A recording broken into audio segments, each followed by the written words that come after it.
सभी शिक्षक साथियों को मेरा नमस्कार। साथियों, मेरे YouTube चैनल में आप सभी का एक बार फिर से स्वागत है। साथियों, मिशन प्रेरणा के अंतर्गत उत्तर प्रदेश को प्रेरक प्रदेश बनाने का लक्ष्य रखा गया है, जो हमें मार्च 2022 तक प्राप्त करना है। इसी के क्रम में 3 मॉड्यूल विकसित किए गए हैं: आधारशिला मॉड्यूल, ध्यानाकर्षण मॉड्यूल और शिक्षण संग्रह मॉड्यूल। अभी तक आप सभी लोगों को तीनों मॉड्यूल प्राप्त हो चुके होंगे। अब बात आती है कि हमने ये मॉड्यूल कितने पढ़े। इसको लेकर प्रत्येक ब्लॉक में आकलन परीक्षाएं आयोजित की जा रही हैं। कभी किसी ब्लॉक में परीक्षा आयोजित की जाती है, कभी किसी ब्लॉक में परीक्षा आयोजित की जाती है। इसी के क्रम में आज दिनांक 9/11/2020 को जनपद प्रयागराज के विकास खंड सोराव में आधारशिला, ध्यानाकर्षण और शिक्षण संग्रह मॉड्यूल पर आधारित एक आकलन परीक्षा आयोजित की गई, जिसमें तीनों मॉड्यूल से 53 क्वेश्चंस पूछे गए। काफ़ी मुश्किल प्रश्न थे। आज की इस वीडियो में हम यही जानेंगे कौन कौन से 53 प्रश्न इस परीक्षा में पूछे गए, क्योंकि हो सकता है कल इसी तरह की परीक्षा आपके या मेरे ब्लॉक में आयोजित हो। तो साथियों, मुझे जो भी परीक्षा का लिंक मिलता है मैं उसकी वीडियो बना देता हूं, जिससे कि हमारे शिक्षक साथियों को इसका फायदा हो सके। मान लीजिए एक ब्लॉक में परीक्षा होती है तो उसी से रिलेटेड प्रश्न दूसरे ब्लॉक में भी आते हैं। मुझे इस परीक्षा का लिंक मिल चुका है। साथियों, अगर आपके ब्लॉक में भी इस तरह की कोई परीक्षा आयोजित होती है तो आप उसका लिंक मुझे मेरे व्हाट्सएप नंबर पे सेंड कीजिए, जिससे कि मैं उसकी वीडियो बना सकूं और अपने बाकी जिलों के शिक्षक साथियों को अवगत करा सकूं कि किस तरह की परीक्षाएं आयोजित की जा रही हैं। तो चलिए जानते हैं किस तरह के प्रश्न इस परीक्षा में पूछे गए। वीडियो शुरू करने से पहले मैं आपको बता देना चाहता हूं, अगर आप चाहते हैं इस तरह की इंफॉर्मेटिव वीडियो आपको एक प्लेटफॉर्म पर मिले, तो उसके लिए मैंने इंफॉर्मेटिव वीडियो व्हाट्सएप ग्रुप और इंफॉर्मेटिव वीडियो टेलीग्राम ग्रुप बनाए हुए हैं। आप चाहें तो मेरे ग्रुप से जुड़ सकते हैं। ग्रुप का लिंक आपको वीडियो के डिस्क्रिप्शन बॉक्स में मिल जाएगा, वहां पे क्लिक करके आप मेरे ग्रुप से जुड़ सकते हैं। तो चलिए जानते हैं किस तरह की 53 प्रश्न इस परीक्षा में पूछे गए। इसके लिए मैं अपने व्हाट्सएप को ओपन करूंगा। वहां पर मुझे लिंक मिला है, मैं देखता हूं क्या लिंक अभी खुल रहा है या नहीं खुल रहा है। ये हमारा विकास खंड सोराव जनपद प्रयागराज का लिंक है। मैं इसको ओपन करता हूं, देखते हैं। अगर लिंक बंद नहीं हुआ होगा तो ये खुल जाएगा। ये हमारा लिंक खुल चुका है। देखिए, विकास खंड सोराव जनपद प्रयागराज, शिक्षक शिक्षिका का नाम।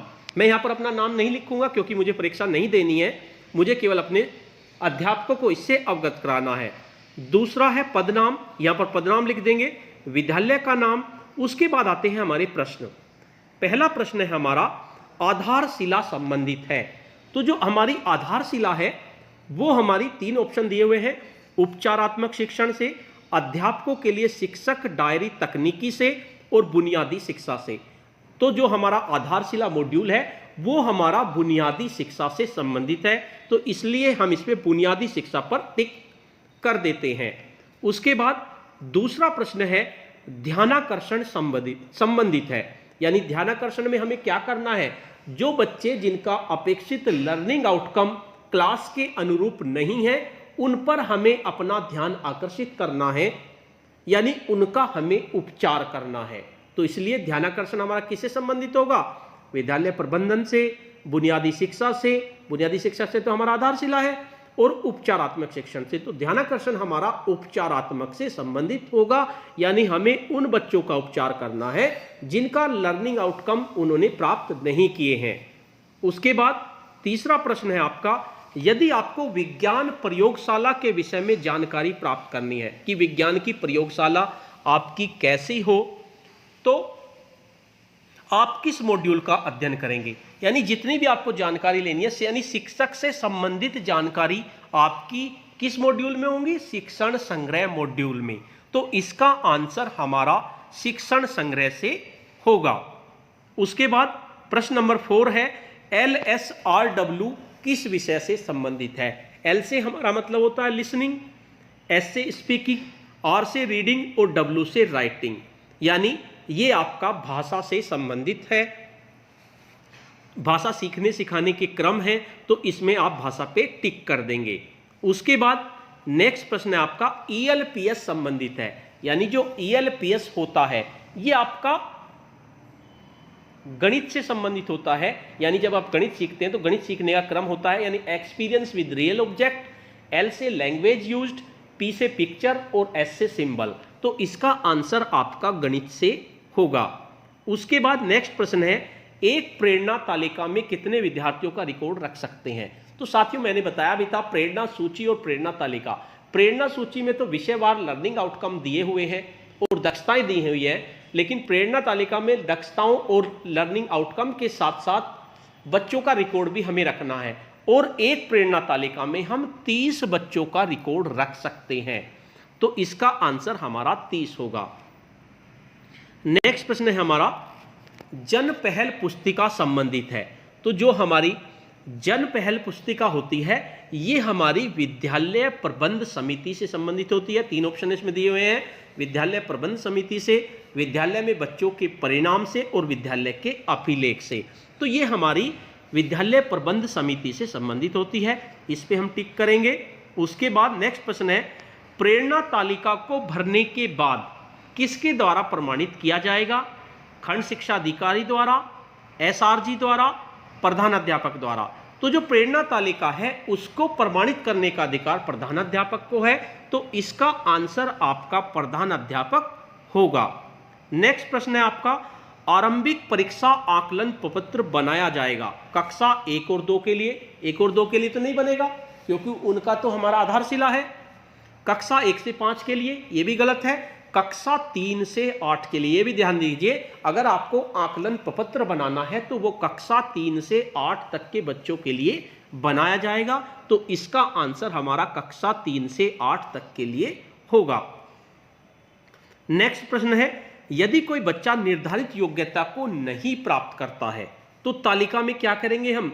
सही का निशान लगा देंगे, सही का तो नहीं लगा सकते, गलत का निशान लगा सकते हैं या खाली जगह छोड़ देंगे।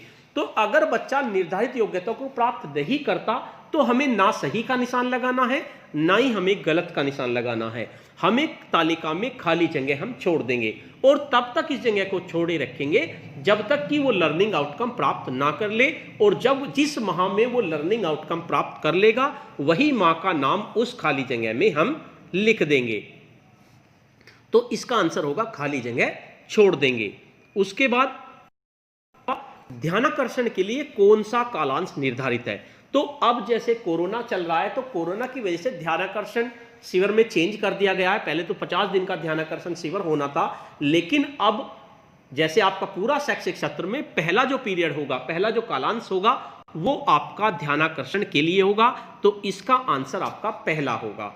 उसके बाद नेक्स्ट प्रश्न है मिशन प्रेरणा के अंतर्गत विद्यार्थियों के लर्निंग आउटकम का अंकन किया जाएगा। यानी विद्यार्थियों के जो लर्निंग आउटकम है उनका अंकन त्रैमासिक किया जाएगा, प्रत्येक 3 माह पर उसको किया जाएगा। तो इसका आंसर हमारा त्रैमासिक होगा। उसके बाद प्राथमिक स्तर पर आकलन प्रपत्र में प्रश्नों की संख्या होगी। तो जो प्राथमिक स्तर पर हम आकलन पत्र बनाएंगे यानी कक्षा 3, 4, 5 का, तो उसमें हमें प्रश्नों की संख्या रखनी होगी 15। 15 में 10 आपके ऑब्जेक्टिव होंगे और 5 आपके सब्जेक्टिव होंगे। तो इसे 15 पे क्लिक कर देते हैं।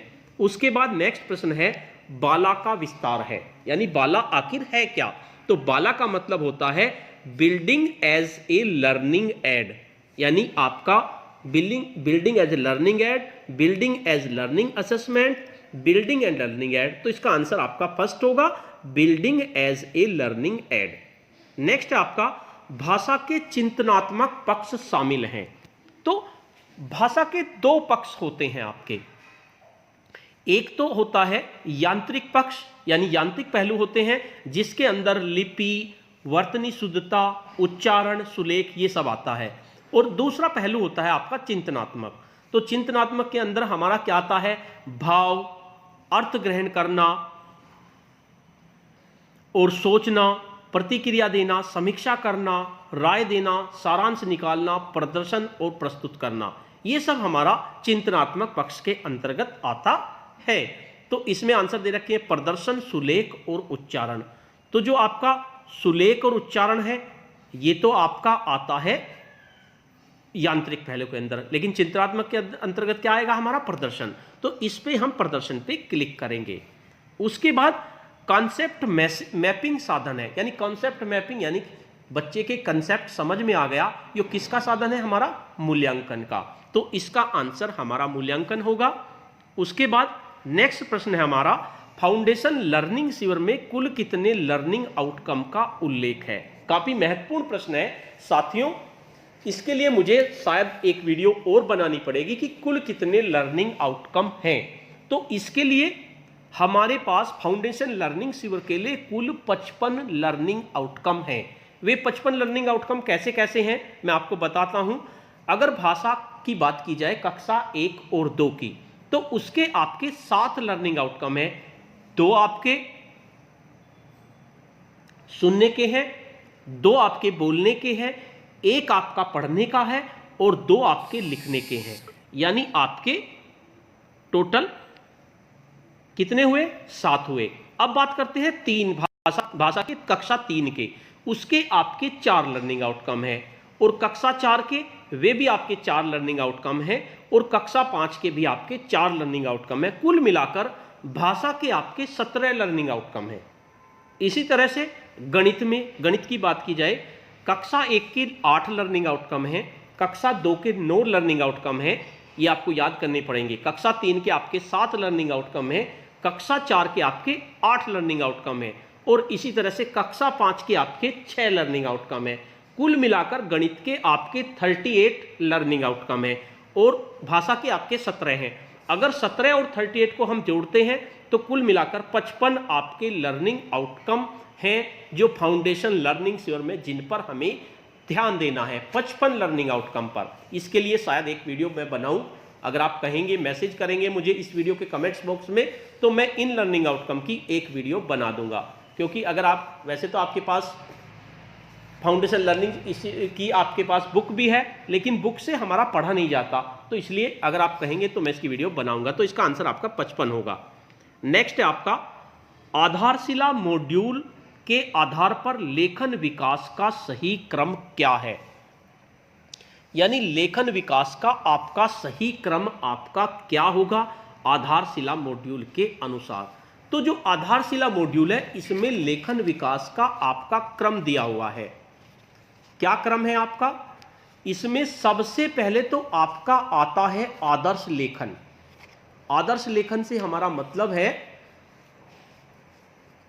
यानी जिसमें शिक्षक बोलकर, इस रणनीति में बाएं से दाएं लिखने कर अक्षर को सही आकार में लिखना जिसमें आ जाता है और शब्दों के बीच में उचित अंतराल रखने लगे बच्चा, सही जगह विराम चिन्ह लगाने लगे, तो ये हमारा आदर्श लेखन होता है सबसे पहला। उसके बाद आता है सहयोगी या साझा लेखन।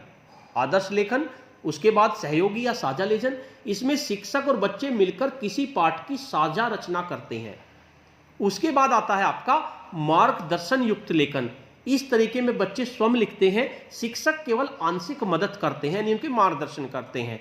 और उसके बाद आता है आपका स्वतंत्र लेखन या रचनात्मक लेखन, यानी कि इसके अंदर बच्चे लेखन का कोना, दीवार, अखबार, पत्रिका आदि विभिन्न माध्यमों से अपने भाव विचारों को स्वतंत्र रूप से व्यक्त करने लगते हैं। तो इसका आंसर होगा हमारा सबसे पहले आदर्श लेखन होगा हमारा, उसके बाद साझा लेखन होगा, फिर मार्गदर्शन युक्त लेखन होगा और फिर स्वतंत्र लेखन या रचनात्मक लेखन आपका होगा। तो इसका आपका आंसर थर्ड होगा।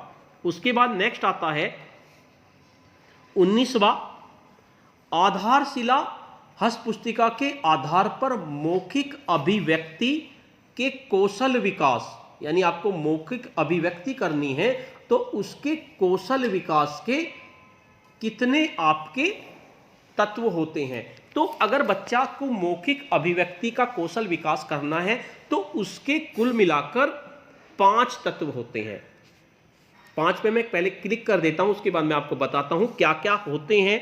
सबसे पहले बच्चा मौखिक अभिव्यक्ति करना है, नहीं उसको बोलना है, तो उसके लिए या तो वो सीखने के लिए बातचीत करेगा, पहला तो आपका ये तत्व होगा सीखने के लिए बातचीत। दूसरा, अपने अवलोकन में दैनिक अनुभव साझा करना, वो देख रहा है, अनुभव कर रहा है और उनको दैनिक अनुभव से जो भी हो रहे हैं उनको साझा कर रहा है, तब भी वो बोलेगा। उसके बाद सुनी हुई बातों को अपने शब्दों में व्यक्त करना चाहेगा, यानी अपने शब्दों में व्यक्त भी कर सकता है, ये भी इसका तत्व है। और चौथा आपका होगा बातचीत के दौरान नए नए शब्दों का प्रयोग वो करने लगे, तो ये भी आपका मौखिक अभिव्यक्ति में आएगा।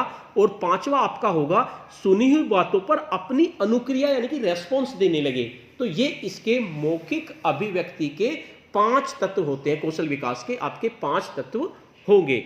उसके बाद प्रश्न नंबर 20 पे आते हैं। काफी बड़ी वीडियो हो जाएगी क्योंकि प्रश्न काफी ज्यादा है, 53 प्रश्न है और इनको समझाना भी जरूरी है, इसलिए फाउंडेशन लर्निंग सीवर के दूसरे वादन में किस विषय का चयन किया जाएगा? तो पहले वादन में तो आपका भाषा होगा और दूसरे वादन में आपका गणित होगा, तो इस पे हम गणित पे क्लिक करते हैं। उसके बाद नेक्स्ट प्रश्न है आपका अधिगम पत्रिका है। क्या है ये अधिगम पत्रिका? बच्चों द्वारा स्वयं मूल्यांकन प्रपत्र जो होता है वो आपकी अधिगम पत्रिका होती है, तो इसमें हम सेकंड पे निशान लगाएंगे। उसके बाद आता है भाषा के यांत्रिक पहलू। मैंने अभी बताया था भाषा के 2 पहलू होंगे, एक यांत्रिक पहलू और एक आपका चिंतनात्मक पहलू। यांत्रिक पहलू में तो आपके लिपि यानी लिखना, वर्तनी शुद्धता, उच्चारण, सुलेख ये आपके आते हैं। और चिंतनात्मक पहलू में आपके भाव, अर्थ ग्रहण करना, सोचना, प्रतिक्रिया देना, समीक्षा करना, राय देना, सारांश निकालना, प्रदर्शन, प्रस्तुति, ये सब आपका आता है। तो यांत्रिक पहलू में सोचना और विश्लेषण करना तो आपका चिंतनात्मक पहलू में आ गया, और यांत्रिक पहलू में आपका लिखना आ जाएगा, लिखना पे हम क्लिक कर देंगे। उसके बाद नेक्स्ट प्रश्न है ध्यानाकर्षण सीवर के किस सप्ताह की कार्य योजना में समूह कार्य सम्मिलित है? साथियों, ध्यानाकर्षण का जो साप्ताहिक योजना है उसमें हर सप्ताह में आपको कौन सी योजना यूज करनी है उसके बारे में दिया हुआ है। मैं चाह रहा हूं कि इसकी भी मैं एक वीडियो बनाऊं, इसके भी आप कमेंट्स बॉक्स में मुझे बताइए कि क्या ये वीडियो हमें बनानी चाहिए या नहीं बनानी चाहिए। तो किस सप्ताह में कार्य योजना जो है हमारी, ये आपकी छठे सप्ताह में आपको करनी होगी। छठे सप्ताह में उसमें हर सप्ताह की कार्य योजना उसमें दी हुई है, किस कार्य योजना पे हमें कार्य करना है, तो इसका आंसर छठा सप्ताह होगा। उसके बाद प्राथमिक स्तर पर आकलन प्रपत्र का पूर्णांक कितने का होगा? तो प्राथमिक स्तर पर आपके 15 प्रश्न होंगे और एक प्रश्न 3 का होगा, 15 3 45 अंकों का आपका होगा। उसके बाद नेक्स्ट है आपका पूर्व माध्यमिक स्तर पर आकलन प्रपत्र का पूर्णांक कितने अंकों का होगा? तो ये पूर्णांक हमारा पूर्व माध्यमिक स्तर पर आपके 25 प्रश्न होंगे, 25 में 20 आपके ऑब्जेक्टिव और 5 आपके सब्जेक्टिव होंगे, तो 25 से 75 अंकों का आपका ये होगा। उसके बाद नेक्स्ट प्रश्न है प्रोजेक्ट कार्य शिक्षण की कौन सी तकनीक है? तो जो प्रोजेक्ट कार्य है ये शिक्षण की अब की लास्ट की तकनीक है। कुल 18 तकनीक है और प्रोजेक्ट कार्य आपकी सबसे लास्ट की है, तो ये 18वीं तकनीक में आपका आएगा। उसके बाद लर्निंग आउटकम की कितनी श्रेणियां हैं? तो लर्निंग आउटकम आपके 3 तरह के होते हैं, केंद्रीय लर्निंग आउटकम या focal learning outcome, nested learning outcomes और उप आउटकम्स, तो इसका आंसर आपका 3 होगा। नेक्स्ट है आपका समावेशी शिक्षा में शामिल है। तो समावेशी शिक्षा की तो आपकी ट्रेनिंग भी हो चुकी है, तो आपको ज़्यादा बताने की जरूरत नहीं है। समावेशी शिक्षा में आपको दिव्यांग बच्चे भी आते हैं, सामान्य बच्चे भी आते हैं, सभी बच्चे इसमें आपके आते हैं, तो इसमें आपका दोनों आंसर हो जाएगा। उसके बाद लर्निंग आउटकम भाषा के कितने बुनियादी पहलू पर आधारित हैं? तो भाषा के 4 बुनियादी पहलू होते हैं आपके, और उन्हीं पर आपके लर्निंग आउटकम आधारित हैं, तो इसका आंसर 4 होगा। कौन कौन से होंगे मैं आपको बता देता हूं। पहला आपका सुनना और बोलना पहलू होगा, दूसरा आपका पढ़ना और लिखना होगा, तीसरा आपका भाषा संरचना और व्यक्तित्व होगा, व्याकरण होगा, और चौथा आपका कल्पना और सृजनशीलता होगा। उसके बाद क्वेश्चन नंबर 30 शिक्षण योजना तैयार करने का सही क्रम क्या है? यानी आपको शिक्षण योजना तैयार करनी है तो सबसे पहले तो आपको लर्निंग आउटकम पर ध्यान देना पड़ेगा कि लर्निंग आउटकम क्या है। उसके बाद हमें प्रकरण पे ध्यान देना है। उसके बाद लर्निंग आउटकम, पहले फिर प्रकरण, फिर सीखने सिखाने की सामग्री, और फिर सीखने सिखाने की गतिविधियां, और उसके बाद गृह कार्य। तो सबसे पहला आपका लर्निंग आउटकम है, तो इसमें आपका फर्स्ट आंसर आपका सही होगा, फर्स्ट पे आप क्लिक कर देंगे। उसके बाद नेक्स्ट प्रश्न है फाउंडेशन लर्निंग सीवर की अवधि कितनी होगी? तो फाउंडेशन लर्निंग सीवर की आपकी यदि 50 दिन होगी तो इस पे हम 50 पे क्लिक करेंगे। नेक्स्ट है परिवेशीय अध्ययन के, जो आपका परिवेशीय अध्ययन है, ये आपका के फोकल लर्निंग आउटकम कितने हैं? तो जो आपका परिवेशीय अध्ययन है ये आपका आधारशिला के भाग 4 में दिया हुआ है।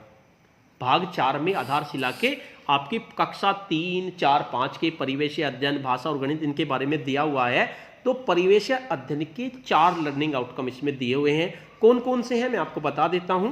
सबसे पहला लर्निंग आउटकम है बच्चे अवलोकन के आधार पर अपने परिवेश की जानकारी दर्ज कर पाएंगे और अन्य परिवेशों के बारे में दर्ज की गई अवलोकन आधारित जानकारी को समझ पाएंगे, यानी अपने परिवेश के आधार की जानकारी साझी करनी है।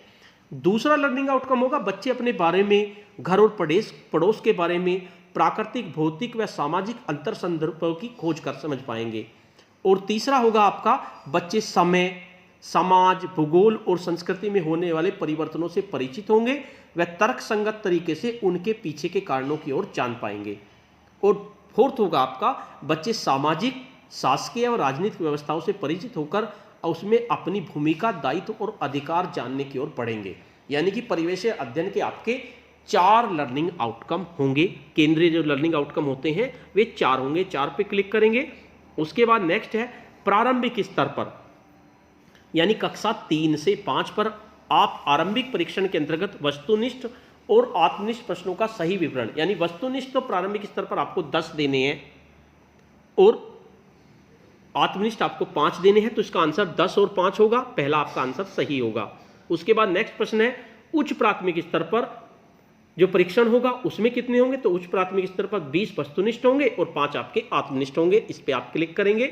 उसके बाद नेक्स्ट है आपका 35 नंबर पर हरिमोहन, यानी शिक्षण संग्रह मॉड्यूल में हरिमोहन किस व्यवसाय से जुड़े हैं। तो जो शिक्षण संग्रह मॉड्यूल है इसमें हरिमोहन के बारे में बताया गया है, वे आपके अध्यापक हैं।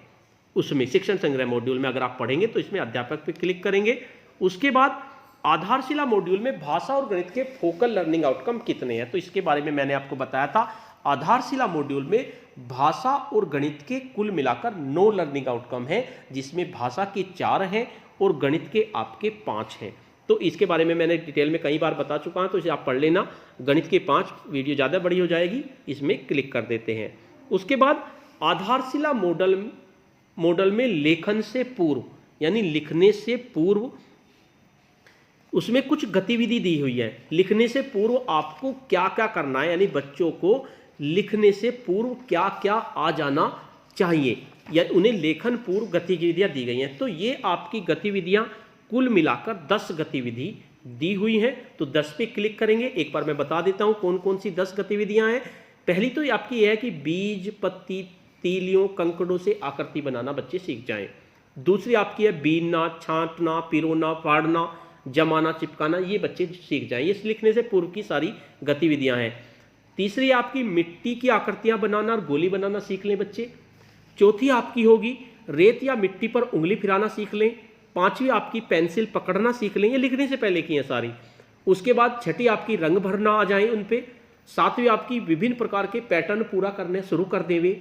8वीं जमीन पर या बालू में आड़ी तीर से लकीरें खींचनी या गोल चकोर आकृति बनाने बच्चे सीख लें। और 8वीं आपकी होगी बिंदु मिलाकर आकृतियां पूरी करने लगे, ये भी लिखने से पूर्व की आपकी गतिविधि है। और उसके लास्ट की आपकी हरी पट्टी या श्याम पट्ट स्लेट कागज पर वर्ण शब्द लेखन के निरंतर अभ्यास वे सीख लें। तो ये आपकी लिखने से पूर्व की आपकी 10 गतिविधि होती हैं। उसके बाद नेक्स्ट है प्रभावी शिक्षण सीढ़ी के अंतर्गत बच्चों को कितने प्रकार की फीडबैक दे सकते हैं। तो जो प्रभावी शिक्षण की सीढ़ी है उसमें हर अक्षर का मतलब है ए से जेड तक। तो इसमें एफ है, एफ में होता है फीडबैक, यानी फीडबैक आप 2 तरह का दे सकते हैं, एक तो औपचारिक और एक अनौपचारिक। औपचारिक में तो आप उसे क्विज के माध्यम से बता सकते हैं, और अनौपचारिक में आप जैसे उसकी पीठ थपथपा दें, मुस्कुराहट दे दें, तो ये भी आपका फीडबैक होता है। तो इसमें 2 पे हम क्लिक करेंगे। उसके बाद नेक्स्ट प्रश्न है अब्राहम लिंकन का पत्र किस मॉड्यूल में छपा है। तो जो अब्राहम लिंकन का पत्र है वो आपका आधारशिला मॉड्यूल में छपा हुआ है, तो इस पे आधारशिला पे हम क्लिक कर देते हैं।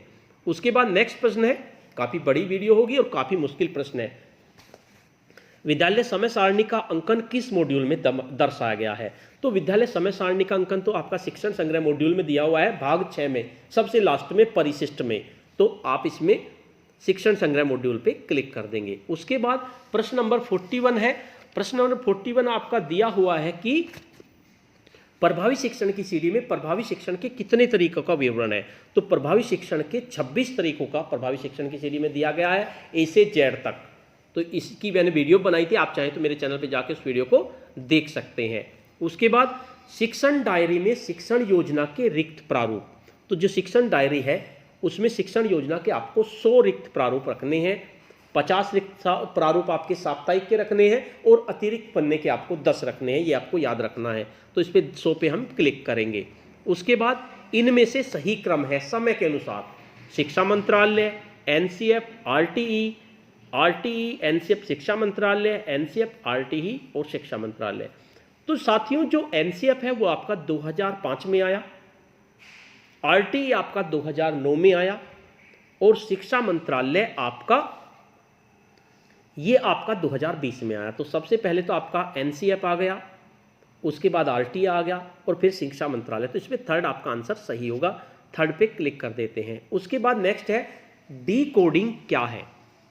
तो डी कोडिंग का मतलब है प्रिंट से ध्वनि। तो प्रिंट से ध्वनि आपका क्लिक होगा। सबसे पहले मैं आपको इस बारे में थोड़ा सा बता देना चाहता हूं। पहले तो बात करते हैं प्रिंट चेतना की, आखिर प्रिंट चेतना होती क्या है। किसी भी प्रकार की लिखित सामग्री के बारे में बच्चों को यह समझ में आ जाए कि बोले जाने वाले शब्दों को लिखा जा सकता है और जो लिखे हुए शब्द हैं उनको पढ़ा जा सकता है। तो सोच लीजिए कि बच्चे में प्रिंट चेतना हो गई, इसको प्रिंट चेतना के नाम से जाना जाता है। और अगर वर्ण यानी अक्षर और ध्वनि से मिलकर बने किसी शब्द को प्रिंट से ध्वनि में बदलकर उच्चारण करने की क्षमता बच्चे में आ जाए तो इसको कहते हैं हम डिकोडिंग। यानी कि वर्ड और ध्वनि से मिलकर जो शब्द बना उसको प्रिंट से ध्वनि में बदलकर उच्चारण करने की क्षमता अगर बच्चे में आ जाती है, यानी कि प्रिंट से ध्वनि में बदलकर, तो उसे हम डिकोडिंग कहेंगे। तो इसका आपका सेकंड आंसर सही होगा। उसके बाद नेक्स्ट है आपके लेखन का सही क्रम आपका क्या होगा। लेखन का यानी बच्चे में जब लेखन शुरू होता है, ऐसा एक प्रश्न पहले भी आया था आपका, लेखन का सही क्रम यानी कैसे कैसे बच्चा लिखना सीखता है। तो सबसे पहले तो वो उभरता लेखन सीखता है, यानी सबसे पहले उभरता लेखन उसके पास आता है। किस तरह से, इस चरण में क्या होता है, बच्चे अक्षर या उसकी ध्वनि से परिचित नहीं होते और प्रिंट की समझ भी सामान्य समझ होती है, बस उन्हें पता होता है लिखी गई इबारत का कोई ना कोई मतलब होता है और स्वयं से अपनी बात को लिखकर प्रदर्शित कर सकते हैं। जब बच्चों में जब कॉपी पर पेंसिल मिलती है तो आड़े तिरछे लकीरें खींचनी शुरू कर देते हैं, तो इसे हम उभरता लेखन कहते हैं। उसके बाद दूसरा आता है परंपरागत, शुरुआती परंपरागत लेखन स्तर, उभरते लेखन के बाद। तो इसमें क्या होता है, इस लेखन में लिपि के उपयोग की शुरुआत होती है। इस अवस्था में शिक्षक बच्चों को बाकायदा वर्ण, अक्षर, शब्द विधिवत रूप से लिखना सिखाते हैं। शिक्षक द्वारा श्याम पट्ट पे या हरी पट्टी पे वर्ण से लिखकर सही आकार, ध्वनि, संकेत का नमूना दिखाना और बच्चों से विविधतापूर्ण अभ्यास कराना, ये आपका परंपरागत लेखन के अंतर्गत आता है। उसके बाद मध्यवर्ती लेखन स्तर आता है या संरचनाबद्ध लेखन स्तर, यानी लिखने दिखाने की अवस्था में कुछ शब्दों व ज्यादातर इस्तेमाल होने वाली ध्वनियों से परिचित बच्चे हो जाते हैं। और उसके बाद आता है, सबसे बाद में आता है इसका प्रभावपूर्ण लेखन, फिर वे प्रभावपूर्ण लिख देते हैं। तो इसका सही क्रम क्या होगा, उभरता लेखन, फिर शुरुआती परंपरागत लेखन, फिर मध्यवर्ती लेखन और उसके बाद प्रभावपूर्ण लेखन। तो इसका पहला आंसर आपका सही होगा। नेक्स्ट है आपका बारबियाना स्कूल का विवरण है, यानी बारबियाना एक स्कूल है, इसका विवरण ध्यानाकर्षण मॉड्यूल में, आधारशिला मॉड्यूल में या आपका शिक्षण संग्रह मॉड्यूल में।